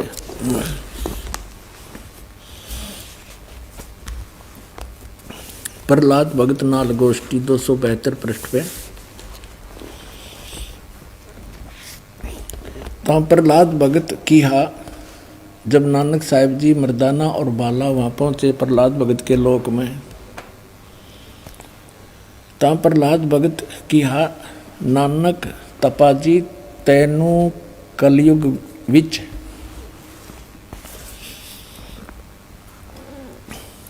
राम जी ने बड़ा भगत कीता है, अतः आपके संजोग आपकी संगति से बहुतियाँ का उपकार होएगा। तेरी श्री राम ने वड्डी नदर खोली है, तेरा वड्डा प्रताप होएगा। इस कलयुग विच अगे कबीर भगत ऐथे आया है। अब देखो, बिना ज्ञान के भगवान को तो भगत कह रहा प्रहलाद जी। कबीर भगत इथे आया है, यहाँ पर आया है, अते जा आपको कर्ता ने आंदा है, यहाँ भेजा है। भा मर्दाने आंदा है, ता मर्दाने पूछिया। प्रहलाद भगत नू पूछिया, हे भगत जी, तुसी भी वड्डे भगत हो, अते तुम्हारे पीछे भी राम जी ने वड्डा चरित्र चलत दिखाया है, एक बहुत बड़ा यानी नरसिंह रूप धारण किया था। तेरी राम जी ने वड्डी नदर खोली है। भगत जी ऐथे होर कोई भी पहुंचिया है कि कबीर अते नानक तपा जी ही पहुंचिया है। ता प्रहलाद भगत बोलिया भाई नानक तपे पासों पूछ ले और भी आवसी के ना आवसी, या कोई और आओगा कि नहीं आओगा। कोई तो भगत मर्दान ने किया जी तुसी वड्डे भगत हो, अगली ते पिछली सब आपनो सतयुग थी, सतयुग तक आदि लेकर मालूम है। ता प्रहलाद भगत ने कहा कि सुन भाई, इस जी हा कोई होएगा ता ऐथे पहुंचेगा, यानी नानक जी जैसा कोई होगा या तो यहाँ पर पहुंचेगा। होरस दा ऐथे पहुंचण दा काम नहीं, होर आगे वड्डे वड्डे भगत होए हन अते होणगे, पर पहुंचिया कोई नहीं। ता फिर मर्दान ने पूछिया जी ऊ कद होए सी, और किते नेड़े जुग विच होसी, यानी वो कब होसी और को नेड़े तेड़े होगा या नजदीकी होसी। ता प्रहलाद भगत किया सुन भाई, कलयुग विच होएगा, और जद नानक तपा सचखंड जावेगा ता उस तो पीछे ये लिखा 100 वर्ष वरे, यहाँ लिखना, यहाँ बोला था उसने सैकड़ों वर्ष के बाद, यहाँ इन्होंने वहाँ फिर 100 लिखना था, इसमें बस एक पर मात्रा होती 100 हो जाता, यहाँ पर 100 वर्ष, ये 100 वर्ष लिख दिया इन्होंने। उसी 100 वरे होसी अते एन्हा तेहा ते बगैर होर कोई ना आवसी, यानी इन तीना के बिना यहाँ पर कोई नहीं आ सकता। ता मर्दान ने पूछिया जी तीन केड़े हन। ता प्रहलाद भगत की हा भाई, आगे कबीर होया है ते हुण नानक तपा हुआ है, अते फिर ऊ होसी। ता मर्दान ने पूछिया जी कबीर जुलाहा होया ते नानक खतरी होए, अते जी ऊ किस वर्ण होएगा, वो किस वर्ण विच होएगा, यानी किस जाति से होएगा, ते किस धरती पर होएगा होसी, और केड़े शहर ता। प्रहलाद भगत किहा भाई पंजाब की धरती ते, और वर्ण जट वर्ण होगा, यानी जाट जाति में होगा।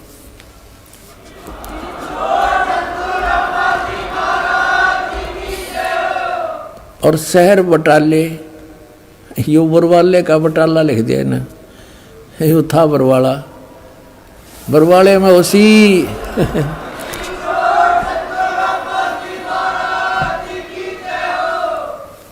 तो भाइयों और बहनों, ये क्लियर हुआ कि सतगुरु रामपाल जी का मुख्य प्रचार प्रसार का जो क्षेत्र है वो बरवाला था और आगे भी बरवाला ही रहेगा।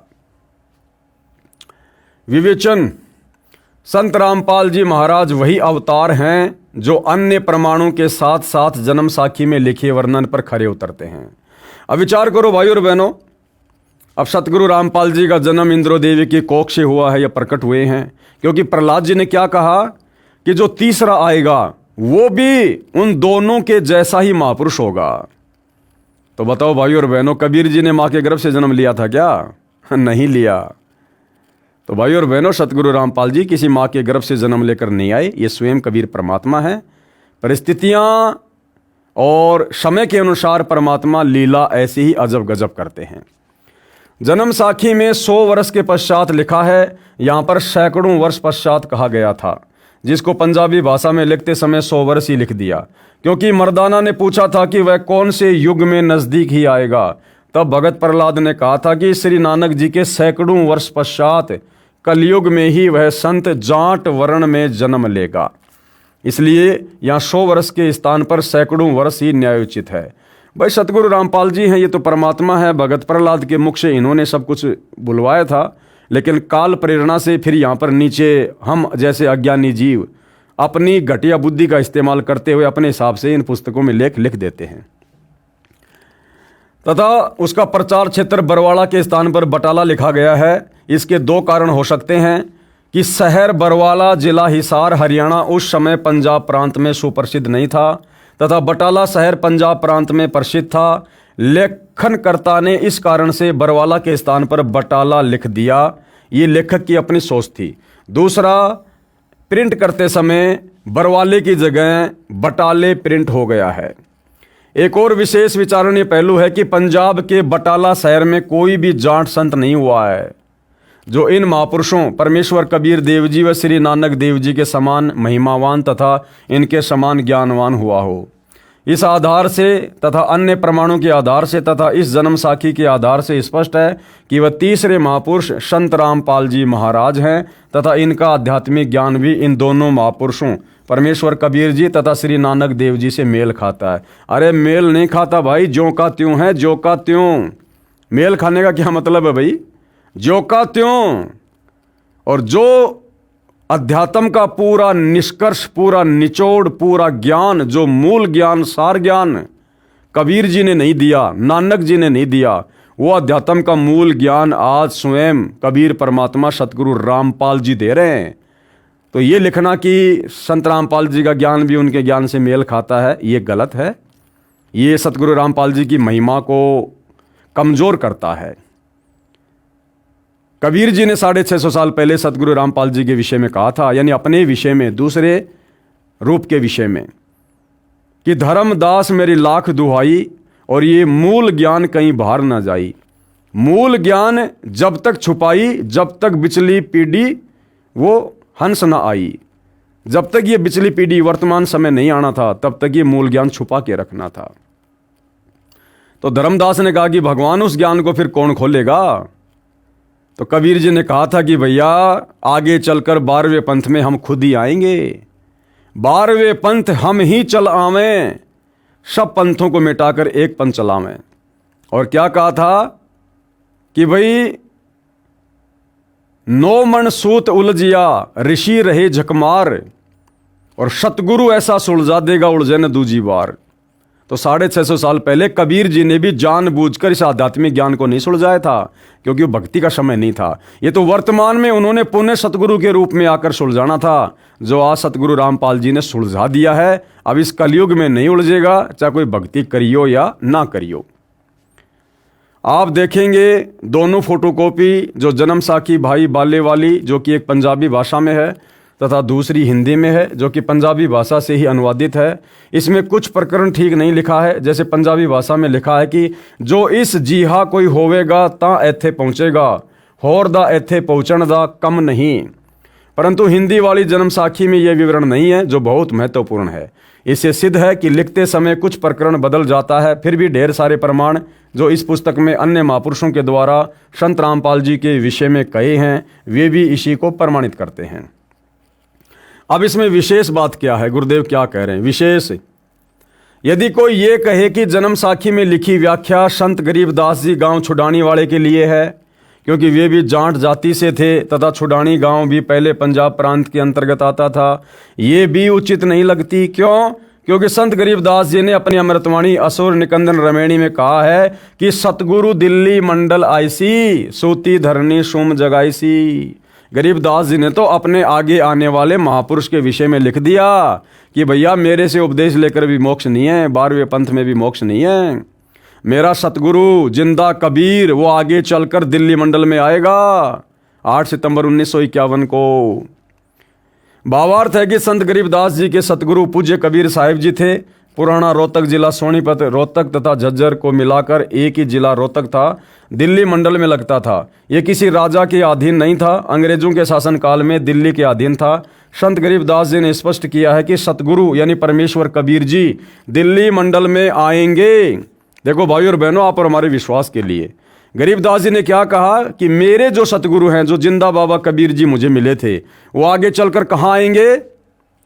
सतगुरु दिल्ली मंडल आईसी। संत गरीबदास जी ने स्पष्ट किया है कि सतगुरु यानी परमेश्वर कबीर जी दिल्ली मंडल में आएंगे। तो आज दिल्ली मंडल में 8 सितंबर 1951 को कौन आए? सतगुरु रामपाल जी। तो यहाँ सतगुरु रामपाल जी कौन हुए? कबीर परमेश्वर जी। और भक्तिहीन प्राणियों को जगाएंगे, सत भक्ति करवाएंगे। तो आज भाई और बहनों, सत भक्ति कौन करवा रहा है? गरीबदास जी का सतगुरु कबीर परमेश्वर, यानी हमारे गुरु सतगुरु रामपाल जी। ध्यान रहे, कबीर सागर में काल के दूतों ने मिलावट करके सत्य को न जानकर अपनी अटकलबाजी से असत्य प्रमाणित किए हैं। उनका नाश करने के लिए परमेश्वर कबीर जी ने अपने अंश अवतार संत गरीबदास जी द्वारा यथार्थ ज्ञान प्रचार करवाया है, जो संत गरीबदास जी की अमृतवाणी रूप में है। इसी बात की पुष्टि कबीर सागर के संपादक कबीर पंथी श्री युगलानंद बिहारी जी की उस टिप्पणी से होती है जो उन्होंने अनुराग सागर तथा ज्ञान सागर की भूमिका में की है। कहा है कि कबीर पंथियों ने ही कबीर पंथ के ग्रंथों का नाश कर रखा है, अपने अपने मते अनुसार फेर बदल करके अपने मत को जोड़ा है। मेरे पास अनुराग सागर तथा ज्ञान सागर की कई प्रतिक्रियाएं रखी हैं, जिनमें से एक दूसरे से मेल नहीं खा रही है। कहने का मतलब है कि कबीर सागर में पिछले 500-600 वर्षों के अंतराल के दौरान काल प्रेरणा से कबीर पंथियों ने बहुत सारी मिलावट वाणियों में कर दी है, जिसको पूर्णतया शुद्ध करवाने के लिए एक नया संवेद सदग्रंथ साहिब लिखवाने के लिए कबीर परमात्मा जी ने गरीबदास जी को निमित्त बनाया। यानी गरीबदास जी के रूप में खुद ही कबीर परमात्मा थे, अपना डबल रोल कर रहे थे। तो गरीबदास जी का जो सूक्ष्म वेद है, सदग्रंथ साहिब है, जिसमें 24,000 वाणियां हैं, वो कंप्लीट 5वां वेद सूक्ष्म वेद है। संत रामपाल जी महाराज का जन्म श्री नंदराम जाट के घर 8 सितंबर 1951 को गांव धनाना, जिला सोनीपत, उस समय जिला रोहतक में हुआ था, जो वर्तमान हरियाणा तथा पंजाब प्रांत मिलकर उस समय एक ही पंजाब प्रांत था। परमेश्वर कबीर जी ने भी कहा था कि जिस समय कलयुग 5500 वर्ष बीत चुका होगा, मैं गरीबदास वाले 12वें पंथ में आगे आऊँगा। देखो, लेखक खुद लिख रहा है भाई और बहनों, लेखक खुद लिख रहा है कि कबीर जी ने क्या कहा था। कबीर परमेश्वर जी ने कहा था कि जिस समय कलयुग 5500 वर्ष बीत चुका होगा, मैं गरीबदास वाले 12वें पंथ में आगे स्वयं आऊँगा। अब बताओ, गरीबदास जी के 12वें पंथ में कबीर जी कहाँ है भाई? अरे वो दाढ़ी मूछ वाले कबीर जी, वो टोपा टोपा पहनने वाला कबीर जी कहाँ आया? देखा आप लोगों ने कभी? वो कबीर जी तो 650 साल पहले ही मगर से सतलोक चले गए थे, जबकि वो कह रहे थे कि मैं तो गरीबदास जी के 12वें पंथ में आगे चल के खुद आऊँगा। तो आप में से किसी भाई ने कबीर जी को देखा है क्या? दाढ़ी वाले को, सर पे टोपी पहनने वाले को, जो हम फोटो में देखते हैं। तो लेखक खुद कह रहा कि कबीर जी खुद आएंगे गरीबदास जी के 12वें पंथ में।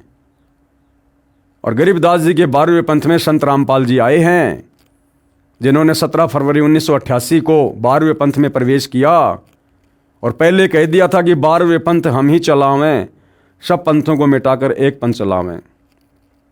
तो वर्तमान में वो कबीर जी कहाँ हैं? सतगुरु रामपाल जी के नाम से हैं। फिर भी लेखक बार बार कह रहा कि इंद्रोमाई की कोख से जन्म लिया, इंद्रोमाई की कोख से जन्म लिया। भाई, करनी और कथनी में थोड़ा बहुत अंतर होना चाहिए। परमेश्वर कबीर जी ने भी कहा था कि जिस समय कलयुग 5500 वर्ष बीत चुका होगा, मैं गरीबदास वाले 12वें पंथ में आगे स्वयं ही आऊँगा।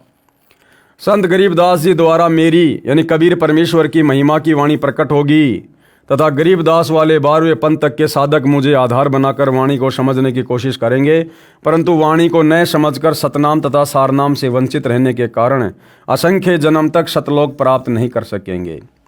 उसी 12वें पंथ यानी गरीबदास जी वाले पंथ में मैं कौन? परमेश्वर कबीर जी। मैं परमेश्वर कबीर जी ही स्वयं चल कर आऊँगा। तो कहाँ है परमेश्वर कबीर जी, जिनको आप कबीर जी कहते हैं, समझते हैं, दाढ़ी मूछ वाले, जबकि उनका वचन भी फैल नहीं हो सकता?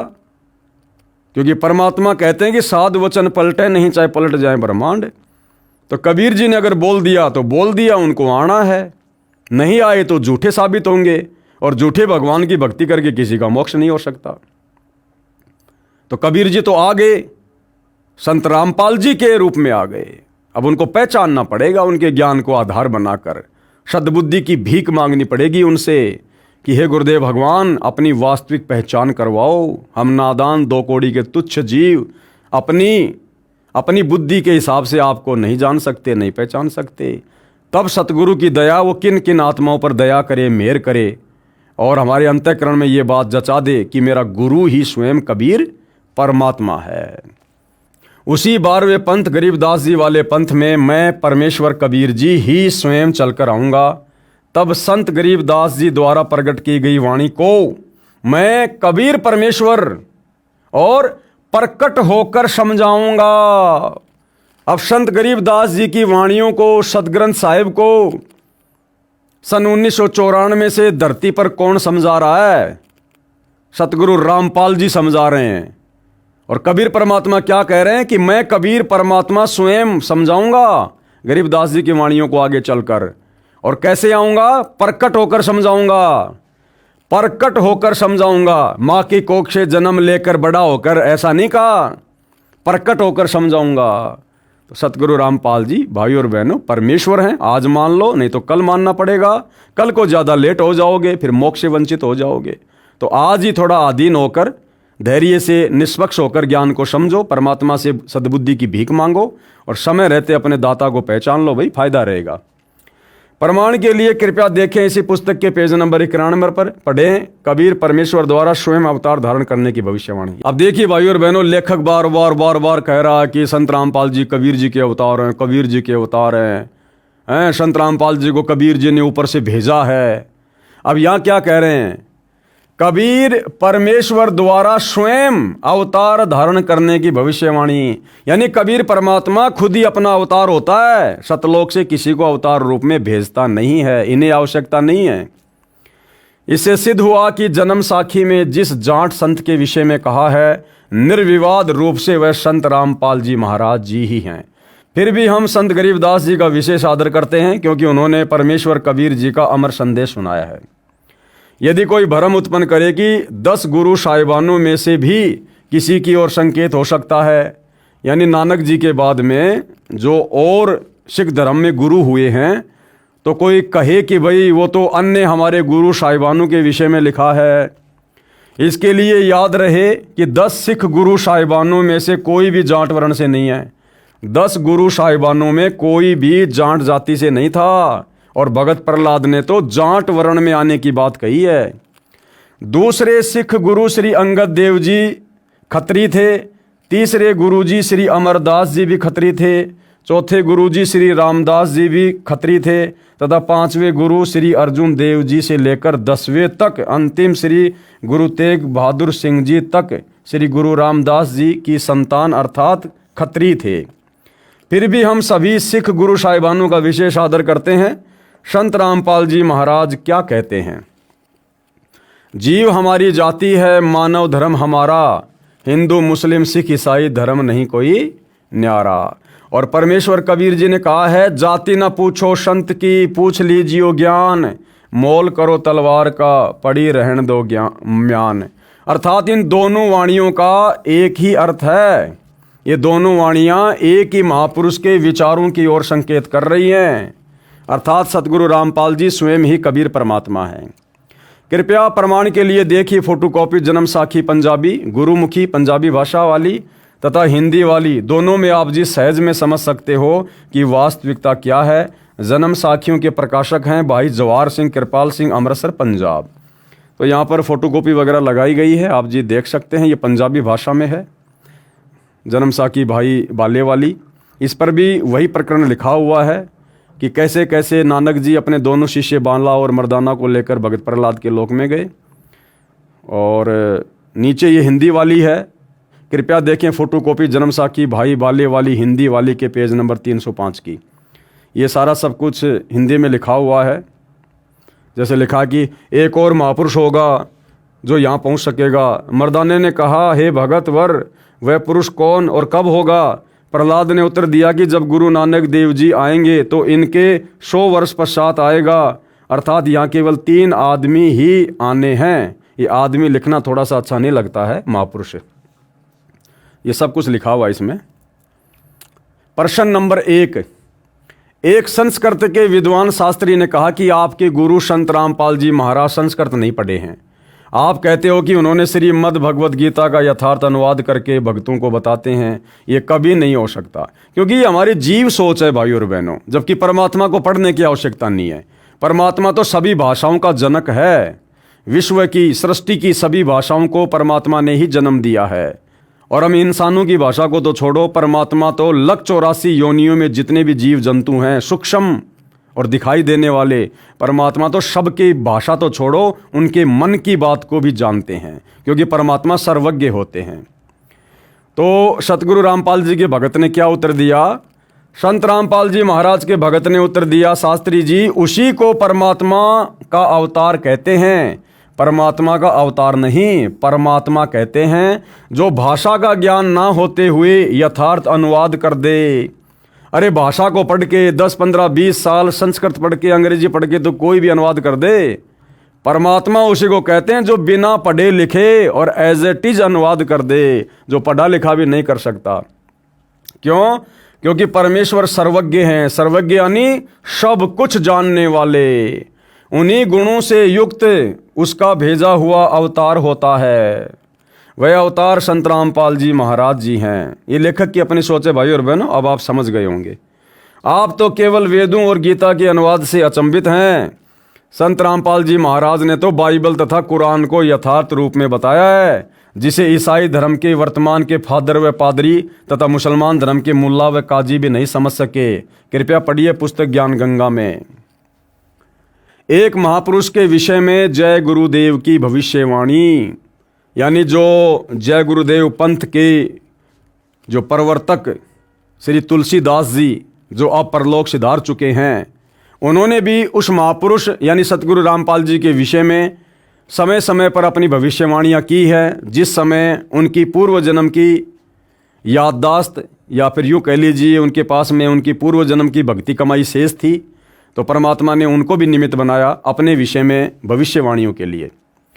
एक महापुरुष के विषय में जय गुरुदेव की भविष्यवाणी, जय गुरुदेव पंथ के श्री तुलसीदास साहिब की विशेष भविष्यवाणी, जय गुरुदेव उर्फ राधा स्वामी पंथ मथुरा के परम संत की भविष्यवाणी, और ये है धर्माचार्यों राजनीतिज्ञों को नेक सलाह, यानी जो मनमुखी धर्म के ठेकेदार आचार्य शंकराचार्य बने बैठे हैं और जितने भी राजनीतिज्ञ लोग हैं, उनको सलाह दी जा रही है तुलसीदास जी के द्वारा कि आने वाला समय बड़ा खतरनाक है, बड़ा विषम है, सुधर जाओ, संभल जाओ, सदाचारी बन जाओ, नाम उपदेश ले लो, सत भक्ति करो तो बच पाओगे, अन्यथा ऐसे जाओगे जैसे गधे के सिर से सींग, क्योंकि आने वाला समय युग परिवर्तन का है।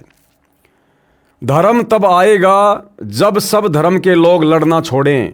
राष्ट्र की उन्नति तभी होगी जब राजनीतिक लोग लड़ना, आंदोलन, हड़ताल, तोड़फोड़, रिश्वत अथवा स्वार्थ एवं दल बदल छोड़ दें। मांस, मछली, शराब, ताड़ी भी छोड़ दें। इससे पहले देश की खुशहाली की जो बात करता है वह भविष्य के आने वाले संकट से बदहोश है। वह ये नहीं जानता है कि देश की प्रजा दुराचारी, चरित्रहीन, लड़ने भिड़ने व कामचोर, हड़ताली, आंदोलन, तोड़फोड़ करने वाली हो गई है। मांस, मछली, अंडों का भक्षण करने लगी है। शराब, ताड़ी व अन्य नशीली वस्तुओं के सेवन से प्रजा बदहोशी में आकर पागल बनकर कुत्तों की भांति लड़ने लगी है। वह देश की जनता अपनी गरीबी को कदापि नहीं मिटा सकती। ये साकारी पत्रिका में 8 जुलाई 1971 को लिखा गया है। फिर बाद में लिखा है अवतारी शक्तियों का जन्म हो गया है। अब यहाँ पर सतगुरु रामपाल जी के विषय में बड़ी ही सटीक भविष्यवाणी श्री तुलसीदास जी ने की है। भारतवर्ष में अवतारी शक्तियों ने जन्म ले लिया है। अनेक स्थानों पर वे बच्चों के रूप में पल रहे हैं और समय आने पर प्रकट हो जाएंगे, यानी सबके सामने आ जाएंगे। कहने का मतलब है सतगुरु रामपाल जी का उनके मिशन में जो जो आत्माएं सहयोग जो करेंगी, उन आत्माओं के विषय में ये भविष्यवाणी की हुई है। वरना यही बच्चे उनके विनाश का कारण बन जाएंगे। इन बच्चों को गोश्त व अंडा दिया जाता है तो वे मुंह फेर लेते हैं और इधर उधर देखते भी नहीं। माँ बाप इस बात का ध्यान रखें कि जो बच्चे इन चीज़ों को खाना नहीं चाहते उन्हें ज़बरदस्ती ना खिलाएं। अब क्या लिखा हुआ देखो भाई और बहनों, यहाँ सतगुरु रामपाल जी के विषय में बिल्कुल स्पष्ट भविष्यवाणी। वह अवतार जिसकी लोग प्रतीक्षा कर रहे हैं। कौन लोग? परमात्मा चाहने वाली आत्माएं, जिन्होंने सतयुग में परमात्मा को पाना चाहा, घर छोड़कर जंगलों में चले गए, घोर तप किए, लेकिन परमात्मा नहीं मिला, क्योंकि उनकी भक्ति विधि परमात्मा को पाने वाली शास्त्रों के अनुसार नहीं थी। तो युगों युगों से जो आत्माएं परमात्मा की तलाश में हैं, अब उनका वो समय बहुत नज़दीक है। वह अवतार जिसकी लोग प्रतीक्षा कर रहे हैं 20 वर्ष का हो चुका है। ये भविष्यवाणी इन्होंने की 7 सितंबर 1971 को।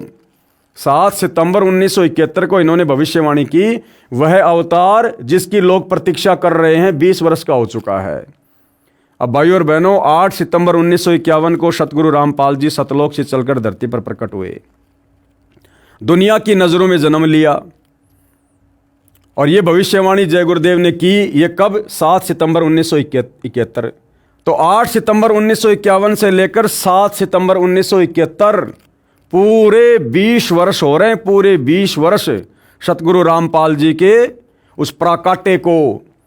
और जय गुरुदेव क्या कह रहा है? वह 20 वर्ष का हो चुका है। अब धरती पर सतगुरु रामपाल जी के अलावा ऐसा कोई भी संत महात्मा महापुरुष नहीं है जिसकी सांसारिक तौर पर डेट ऑफ बर्थ बिल्कुल जय गुरुदेव की भविष्यवाणी के अनुसार हो। केवल एकमात्र सतगुरु रामपाल जी हैं। वह अवतार जिसकी लोग प्रतीक्षा कर रहे हैं 20 वर्ष का हो चुका है।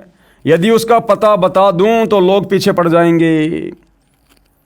तुलसीदास जी कह रहे हैं अगर मैं उसका एड्रेस बता दूं, क्योंकि उस समय वो देख रहे थे, वो खुद मान बढ़ाई और अहंकार के चक्कर में नहीं आ पा रहे थे। क्योंकि परमात्मा कहते हैं राज त्यागना सहज है, सहज नारी का ने मान बढ़ाई ईर्ष्या दुर्लभ तजनाइए। क्योंकि भाई इनके लाखों भगत हो गए थे, इनकी महिमा हो रही थी। ये कैसे बता देंगे एड्रेस? अगर एड्रेस बता दिया तो दुनिया इनको छोड़ के संत रामपाल जी के पास भाग जाती। और उस समय सतगुरु रामपाल जी चाहते भी नहीं थे कि जय गुरुदेव मेरा एड्रेस बताए। इसलिए जितना रिमोट सतगुरु रामपाल जी ने दबाया उतना ही जय गुरुदेव ने बोला। क्योंकि जिस समय भविष्यवाणी की गई थी 1971 में, उस समय सतगुरु रामपाल जी लीला में जीवन में अपनी पढ़ाई पढ़ रहे थे। वे जो है अपना डिप्लोमा कर रहे थे उस समय तक। क्योंकि उन्होंने भक्ति मार्ग शुरू करना था 1994 से, तो उससे पहले अपने विषय में अपना एड्रेस अगर वो लोगों तक पहुंचा देते जय गुरुदेव के माध्यम से, तो उन्होंने किसी को ज्ञान तो समझाना नहीं था, नाम किसी को देना नहीं था। जब मार्ग ही 1994 में शुरू करना था तो उससे पहले भला वो लोगों को क्या देते आध्यात्मिक क्षेत्र का। इसलिए केवल इतना ही कहकर छुड़वा दिया जय गुरुदेव के माध्यम से कि यदि अभी मैं उसका एड्रेस बता दूं तो लोग उसके पीछे पड़ जाएंगे। अभी ऊपर से आदेश बताने के लिए नहीं हो रहा, यानी सतगुरु रामपाल जी की जो प्रेरणा थी वो जय गुरुदेव जी को एड्रेस बताने की नहीं हो रही थी। मैं समय का इंतजार कर रहा हूं और सभी महात्माओं ने समय का इंतजार किया है। समय आने पर ही सबको सब कुछ मालूम हो जाएगा। तो भाइयों और बहनों, लाखों को तो मालूम हो गया है और बाकी दुनिया जो बेहोश है, मदहोश है, उसको युग परिवर्तन 2028 के बाद, कमर तुड़वाने के बाद पता हो जाएगा, सर्वनाश करवाने के बाद पता हो जाएगा कि सतगुरु रामपाल जी कौन शक्ति हैं। तो ये भविष्यवाणी पूरी की पूरी सतगुरु रामपाल जी के ऊपर बिल्कुल सटीक उतर रही है। फिर आगे क्या लिखा है? परिवर्तन का कारण भारतवर्ष बनेगा।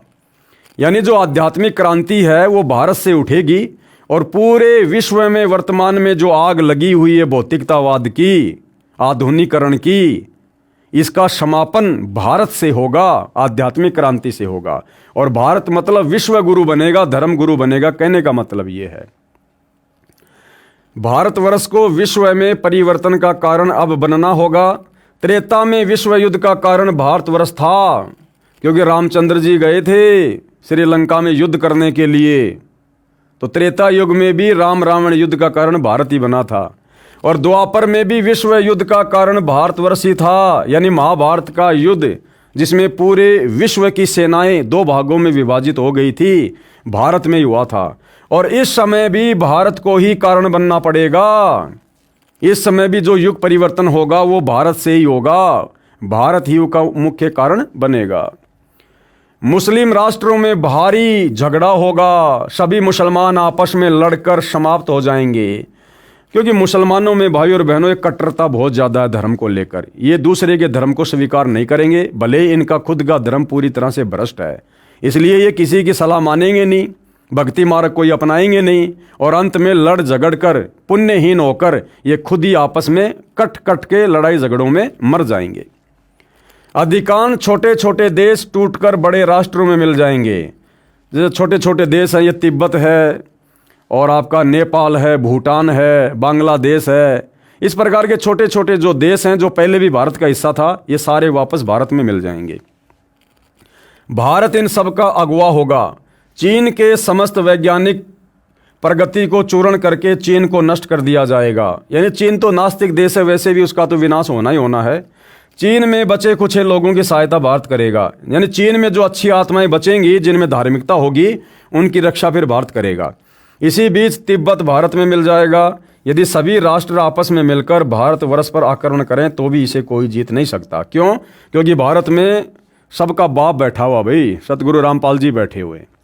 भारत में नए सिरे से संगठन होगा, यानी नए सिरे से राजनीति का जन्म होगा, जो धर्म नीति से फिर राजनीति करेंगे। सेवक बनकर, दास बनकर, जो अपने गुरु की आज्ञा में रहकर जो देश की सत्ता की बागडोर को संभालेंगे। इसलिए नए तरीके से भारत में दोबारा से जो है सत्ता की स्थापना होगी।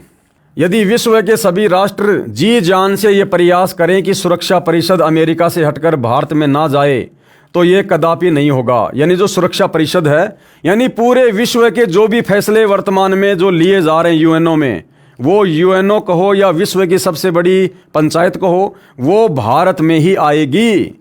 अध्यात्म के फैसले पूरे विश्व को कैसे संचालित करना है, संत रामपाल जी की देख रेख में ये भारत से ही होगा। अमेरिका से हटकर यूएनओ भारत में आएगी। महापुरुष का जन्म भारतवर्ष के एक छोटे से गांव में हो चुका है और वह व्यक्ति मानव इतिहास का सबसे महत्वपूर्ण व्यक्ति बनेगा। उसे जनता का इतना बड़ा समर्थन प्राप्त होगा कि आज तक किसी को नहीं मिला है। वह महापुरुष नए सिरे से विधान को बनाएगा, यानी नए सिरे से भक्ति विधान को बनाएगा, और वह विश्व के संपूर्ण देशों पर लागू होगा।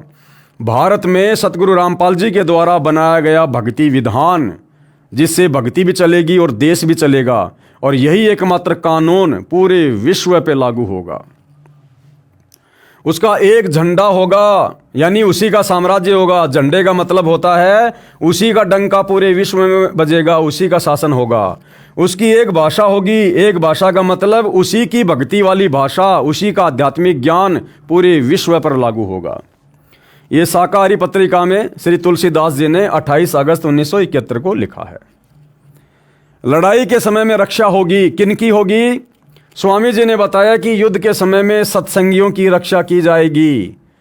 अब भाई सत्संगी समझना पड़ेगा कि सत्संगी कौन होता है। सत्संग तो दुनिया भर के चल रहे हैं, और वो अब जय गुरुदेव पंथ वाले खुद ये जर्दा भी खाते हैं, अंडे भी खाते हैं, ये बीड़ी भी पीते हैं, नशा भी करते हैं, तो ये सत्संगी थोड़ी हैं। राधा स्वामी पंथ वाले, धन धन सतगुरु पंथ वाले, जय गुरुदेव पंथ वाले, निरंकारी पंथ वाले, हंसा देश पंथ वाले, दुनिया भर के पंथ वाले सारे नशे करते हैं, देवी देवताओं की पूजा करते हैं, सारी व्यर्थ की जो परंपराएं हैं उनमें शामिल होते हैं। तो काहे के सत्संगी हैं? सत्संगी यानी पहले तो यह समझना होगा सत्संग क्या होता है। सत्य का संग, और सत्संग केवल कबीर परमात्मा स्वयं आके करता है। यानी वर्तमान में सतगुरु रामपाल जी ही सत्संगी हैं, जो सत्य कह रहे हैं, सत्य ज्ञान दे रहे हैं। और सतगुरु रामपाल जी का जो फॉलोअर होगा और उनके भक्तों में भी जो मर्यादाओं में रहेगा, उन सत्संगियों की आने वाले समय में, उन आपत्तियों के दौर में रक्षा होगी, सुरक्षा होगी। जय गुरुदेव नाम को बराबर याद करते रहेंगे, बिल्कुल सही बात है, लेकिन तुलसीदास वाला जय गुरुदेव नाम नहीं। संत रामपाल जी जय गुरुदेव, ये है असल में जय गुरुदेव, यानी जिनकी जय बोलनी चाहिए, जिनकी महिमा करनी चाहिए। और सतगुरु रामपाल जी ने जो भक्ति मंत्र दे दिया, जो उसका जाप करेगा, सुमरण करेगा, सतनाम का, प्रथम नाम का, या जैसे भी है, उनके सत्संग सुनता रहेगा। सत्संग सुनना भी मंत्र जाप है, तीनों समय की आरती करना भी मंत्र जाप है। तो जो इस प्रकार से सतगुरु रामपाल जी के द्वारा दी गई भक्ति करेगा, वो है मंत्र जाप सुमरण, उसकी रक्षा होगी। जय गुरुदेव नाम को बराबर याद करते रहेंगे, ये परमात्मा का नाम है और हर क्षण तुम्हारी रक्षा करेगा। अब अगर ये जय गुरुदेव नाम ही जो तुलसीदास जी के द्वारा उनके भक्तों को दिया गया, जो कि परमात्मा का नाम है, भक्तों की हर क्षण रक्षा करता है, तो जय गुरुदेव के द्वारा दिए गए नाम को तो छोड़ो, खुद जय गुरुदेव जी की अंतकाल में कैसे दुर्गति हुई, कोड हो गया उनके शरीर में, कोड, उनका हाथ पूरा गड़ गया, दुर्गति से मौत हुई उनके अंत में। किसकी? खुद जय गुरुदेव की। तो भला जो आदमी जय गुरुदेव नाम जपेगा उसका क्या होगा जब जय गुरुदेव को खुद को कोड हुआ। तो यहां पर जय गुरुदेव सतगुरु रामपाल जी हैं और उनके द्वारा जो मंत्र जाप दिया जाता है उसको मर्यादा में रहकर जो जाप करेगा उसकी रक्षा होगी। उपरोक्त पुस्तक की फोटोकॉपियों में संत रामपाल जी महाराज के विषय में वर्णन इस प्रकार है। संत रामपाल जी महाराज का जन्म, अरे जन्म नहीं रे मेरे भाई, अब तो समझ जा, 8 सितंबर 1951 को गांव धनाना, जिला सोनीपत, प्रांत हरियाणा, भारतवर्ष में जाट किसान परिवार में हुआ। वैसे भाई और बहनों, संत की कोई जाति नहीं होती है, लेकिन यहाँ के विधान के अनुसार इन चीज़ों का जिक्र करना पड़ता है। विशेष जानकारी इस पुस्तक के कई स्थानों पर है, कृपया वहाँ से पढ़िए। जय गुरुदेव की अमरवाणी भाग 2 पुस्तक के पेज नंबर 50 पर संत तुलसीदास जी ने 7 सितंबर 1971 को सत्संग में कहा था कि वह अवतार जिसकी लोग प्रतीक्षा कर रहे हैं 20 वर्ष का हो चुका है। संत रामपाल जी महाराज 7 सितंबर 1971 को पूरे 20 वर्ष के हुए थे। 8 सितंबर 1971 उनका 21वां वर्ष प्रारंभ हुआ था। पृष्ठ 59 पर लिखा है कि वह महापुरुष छोटे से गांव में जन्म ले चुका है। उपरोक्त विवरण से स्पष्ट हो गया है कि वह महापुरुष संत रामपाल जी महाराज ही है। अब भाइयों और बहनों, भक्ति नाश का कारण। अब भक्ति का नाश कैसे होता है, भक्ति का विनाश कैसे होता है, और कैसे हमारी भक्ति सच्चे सतगुरु की शरण में आने के बाद में दिनों दिन आगे बढ़ती है, प्रफुल्लित होती है, इन तमाम बातों की जानकारी भाइयों और बहनों हम अगले वीडियो में प्राप्त करेंगे। क्योंकि हमने किसी भी पुस्तक से जो सतगुरु रामपाल जी के द्वारा लिखी गई हो या उनके भक्तों के द्वारा लिखी गई हो, हमने अध्यात्म का निष्कर्ष निकालते हुए, उसको गहनता से समझते हुए, शिक्षा लेते हुए और उन अच्छी शिक्षाओं को अपने जीवन में लागू करते हुए हमने आगे बढ़ना है। तभी भाइयों और बहनों असल में हमारा कल्याण होगा और हमें कुछ प्राप्त होगा। तो भाइयों और बहनों, आज की वीडियो में केवल इतना ही। कल परमेश्वर के आशीर्वाद से फिर मिलेंगे। तब तक गुरुदेव भगवान हम सबको आज्ञा दे, आशीर्वाद दे। बंदी छोड़ सतगुरु रामपाल जी भगवान की जय हो।